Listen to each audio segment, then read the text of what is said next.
Hi, I'm Bill Doherty, co-founder of the Doherty Relationship Institute. And I want to talk about what may be the darkest hour in a marriage. And there are other dark hours too that I'll mention first.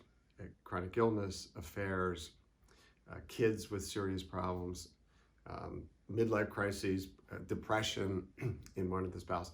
So marriage can be filled with suffering, and people come to us when they're suffering. But maybe the darkest hour of them all is when somebody is thinking of leaving. And usually the other person does not want this to end. And both of them are suffering. The person is thinking of leaving often feels the burden of that, the responsibility of that, the guilt of that. They made their promises and now they're thinking of going back on them. If they have kids, is this going to hurt the kids? All of the repercussions.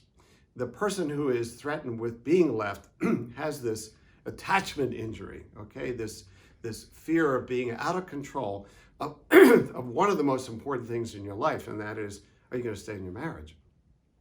So they're generally both reeling, and they come to a therapist for help.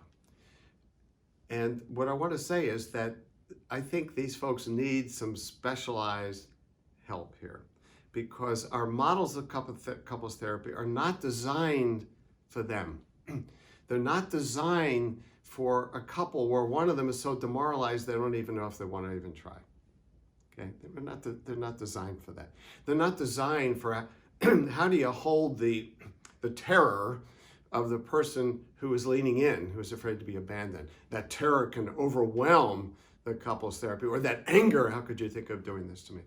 All these complications that make regular couples therapy not work so well for these high-risk couples in this sort of crucible moment.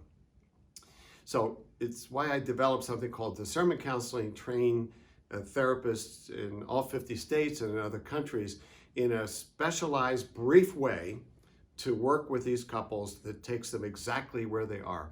So I encourage you, if this isn't something you do, discernment counseling, to look for resources in your community if you're seeing a couple in the situation so that they can get the kind of specialized help that they need for this dark hour.